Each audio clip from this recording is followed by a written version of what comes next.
Mga kasayan, Motorstar 125 Jaling. Na-stock ng ilang buwan, ayaw nang umandar. Dati itong umandar kasayan na yung hindi pa siya na-stock. Ito siya.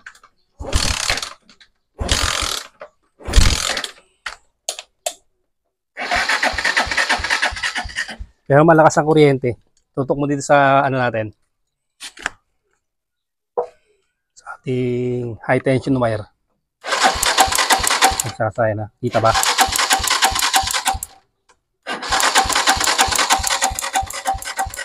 Ito kasayan yung kadalasang sakit ng ating motor pagka na-stock. Lalo na nagdaan yung araw na maulan. Ito yung carburetor natin ha. I-check natin siya kung ano, kung meron pa siyang ano. Meron siyang stock na gasolina. Ito kasi na. Tingnan muna natin siya kung may ano.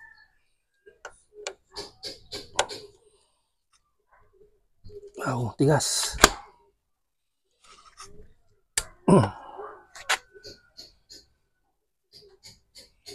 Yun, meron pa.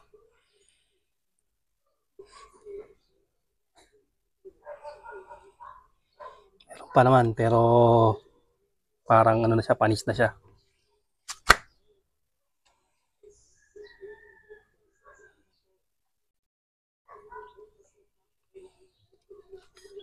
Ang gagawin natin, patutuloy muna natin to.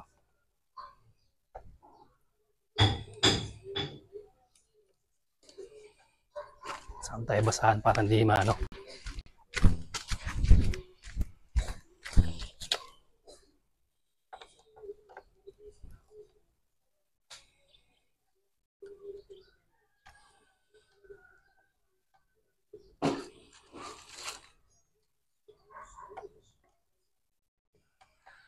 Tuluin natin, tapos tingnan natin sa may tangke.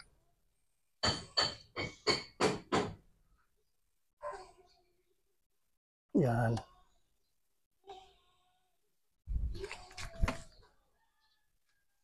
Dito sa kabila.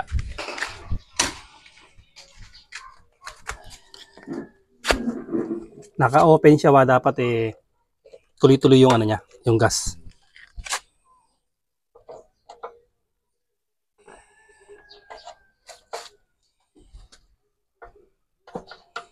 Kadalasan sakit ng na-stock, carburetor. Siya kasaya na. Pansinin nyo ha. Parehas lang din ng Rusi 175 ng TMX 125. Tingnan mo ngayon doon kung may tumutulo. Kasi meron naman ito. Tingnan mo muna ito. Meron ha. Dapat tutuloy yung dire-diretso doon. Tutok mo sa kabila. Meron? Wala to. Kagaya rin ng kay Macho, ang gagawin natin dito, tanggalin natin dalawang tornilyo. Tapos tuluwagan natin tong isa. Luwagan natin to. Tapos tanggalin natin yung tornilyo para eto maipihit natin papunta rito. Nakakatulad nito. Yan. Tapos tatlong tornilyo para wag na kayo magtanggal dito. Yan, tatlong tornilyo na. Yan, tanggalin natin yung tatlong tornilyo. Ito na siya. Tanggalin yung tatlong tornilyo. Ito siya kasaya na. Tingnan natin. Ayan. Napakadumi na siya. Kulay ano na, kulay berde. Masyadong berde ah. Kulay ng ano. Ayun. Pansinin nyo. Pagka ganito, barasin natin ang gasolina to. Tapos yung float valve natin, tingnan natin kung okay ah. Nakaraan yan, dyan din nagkakaproblema. Ito, float valve din. Tsaka to, mga barado. Itong dalawa na to, pwedeng ano, pwede nyong linisin. Kung sanay kayo, kung di naman, brasin lang siya. Try muna natin kung lulusot yung ano, yung gas.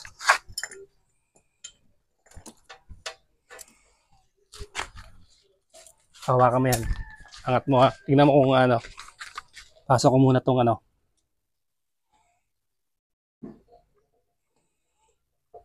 Okay. Bako na. Tingnan mo kung tumatapon yung gas. Angat mo yan para makita nila. Meron? Wala? Wala. Dapat to patapon dito. Wala. Ito siya ngayon. Oh. Pansinin nyo. Ito, siguradong kagaya ng ano, kay Macho, dumidikit. Pero yung iba naman, pag ginanto-ganto mo lang, okay na siya. Pag nagalaw lang, konting dikit lang. Ito, dikit na dikit to. Tanggalin natin ha. Pansinin nyo pa ano to ha. Ito yung flat, nasa baba ha. Para hindi magkabaliktad pag binalik nyo. Nakakapit yung ano. Tapos dito dahan-dahan lang kayo ha, para hindi maano yung spring. Nakadikit siya oh. Nakadikit yung ating float valve. Float valve din ang problema. Tapos balik-balik lang muna. Yan oh. Galawin nyo lang. Hanggang sa okay, tuloy na siyang matanggal. Yan na siya. Tapos tanggalin natin. Kung sanay kayo maglinis nito, eto, ipapakita ko sa inyo isang diskarte ng paglilinis kung wala kayong gamit.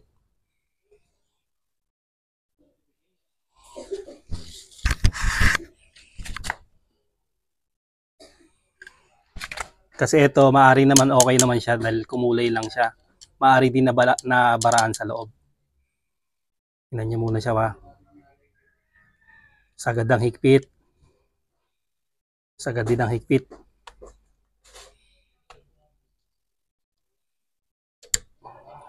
Tapos ito gamitan natin ito ng ano.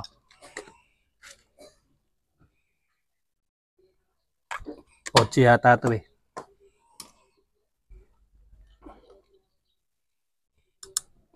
Ayan siya ha. Pansinin nyo ha.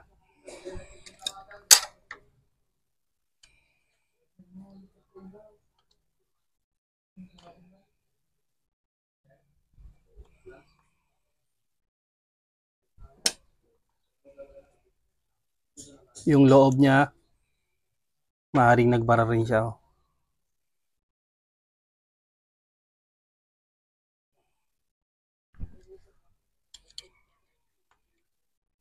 Kaya ang motor mas maganda pang madalas gamitin kaysa na-i-stock.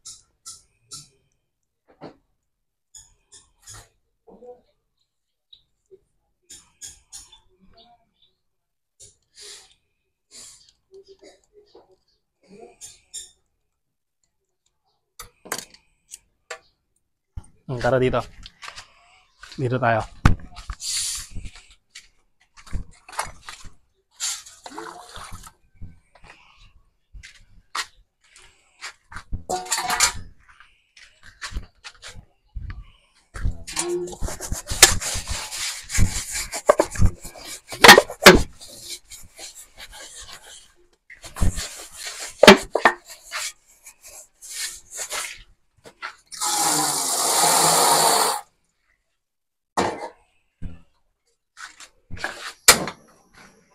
Ay siya kasama, papakuluan lang natin yan para maano yung ano. So, babalikan namin kayo. Ito na kasama, 5 minutes na. Okay na to, para tayo mapagalitan ni nanay. Masabi, maubos yung ating ano, gasol. Tapos, lilinisin lang namin to. Pag nalinis na to, at saka ito, saka natin siya hipan at tusukin ng wire. Tapos, babalikan namin kayo. Ito yung napakaluan natin kasayan ha. Pagkatapos nyon, tusukin nyo lang siya. Yung mga bawat butas ha. Kailangan bawat butas na tutusukin nyo ay okay na siya, hindi na siya barado ha. Makikita nyo naman yung mga butas. Kailangan din, ano siya, tusok lahat siya ha. Ito, pati ito. Tapos, pati rito sa ano. Pag tinusok nyo, diretso dapat yan. Hanggang sa lumalambot kasi yung ano natin, pantusok natin. Wala naman kayo panibago. Kasi dapat butas siya. Nakakatawid siya. Yan, ganun din lahat ng butas ha, tusukin nyo lang siya. Tapos eto, ano na rin natin, binuksan na rin natin. Oh, ano, yung dumi niya. Kaya talagang di tatakbo. Tapos ito na yung gasolina natin. Oh. Napakadumi. Ayan o. Bali, para sigurado, inano na natin siya. Tinanggalan natin na sa tangke. Tapos yan, oh. Linis na rin. Sa pagbabalik ka sa akin, madali lang naman, ano.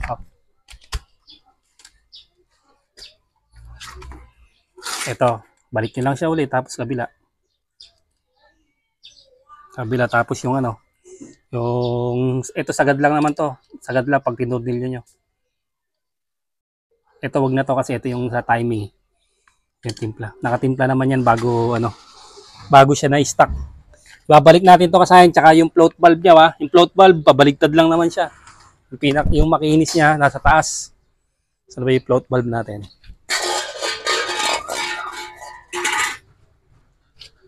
Ay, sample natin. Ito, oh. Ayan.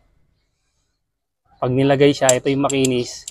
Ito sa baba. Tapos yung float valve ay, no? Tapos balik lang natin itong dalawang, ano. Babalik namin yung kasahin. Tapos salinan natin to ng gas. Para makita nyo na dyan lang ang problema. Tapos nakabitan na rin natin ito. Kaya kasahin na, ibalik na natin yung, ano niya, yung carb niya. Talagyan na lang natin ng gas. Tsaka nilagay na rin natin yung fuel filter niya, ha? Ito. Naka-filter na siya para mas malinis na yung carb natin. Tapos nalinis na rin natin itong fuel cap niya.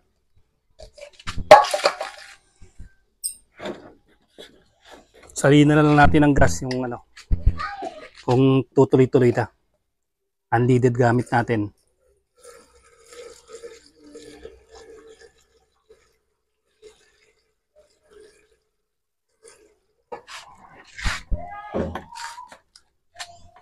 Okay, tingnan natin kung didiretso na siya.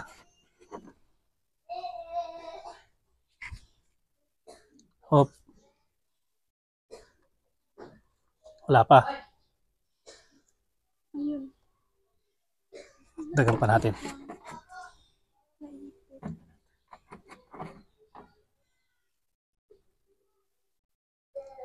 Yun, okay, bumaba na. Tapos subukan na natin kung okay na siya. Kick lang muna tayo. Tingnan pala natin kung pumasok na yung ano dito. Kung dumaloy na yung kanyang gasolina. Kung gumagana ang kanyang ano, float valve, yung kagaya ng nakaraan sa Macho 175. Ayan siya kasaya, no? Okay na.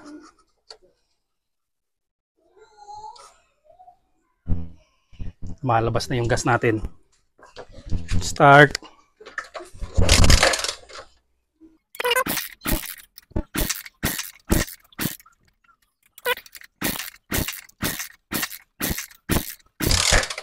Dagdagan natin ng gas. Kulang pa yung ating gas.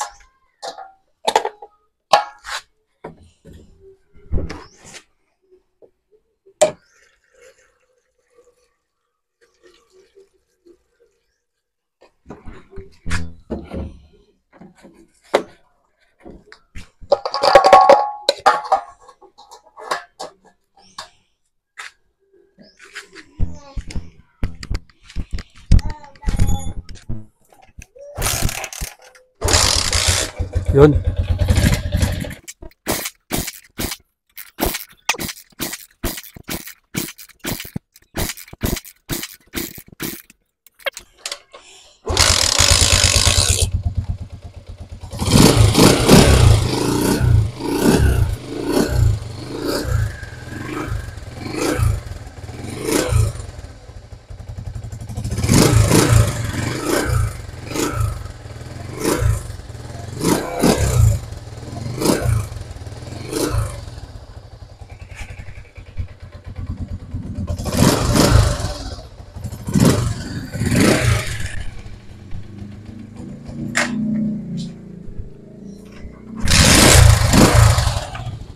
Taas muna natin kasaya na para mas madali siyang ano. Babalik na lang ulit natin mamaya pag uminit na. Kalahati lang.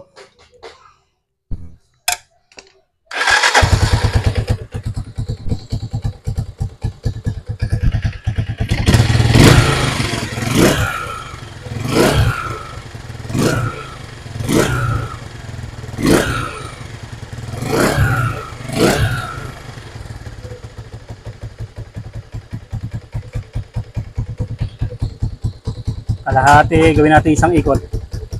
Yan. Isang ikot na.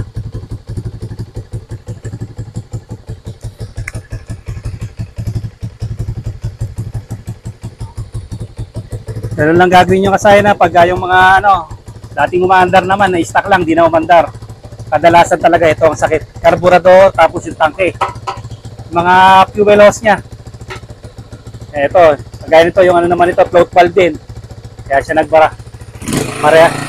Parehas lang din sa umiinit na siya, tumataas na minor natin. Parehas lang din sa sa Macho 175.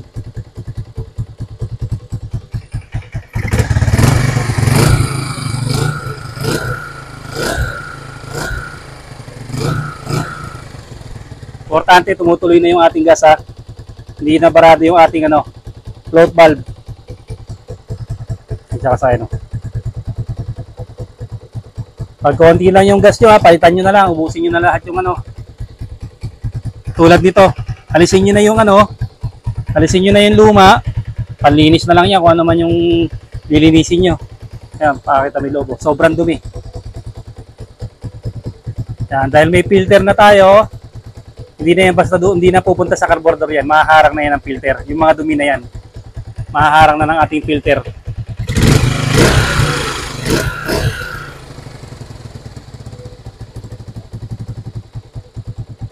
May babalik natin sa dating minor niya pag uminit na. Hanggang dito na lang mga kasayan. Salamat sa panunod.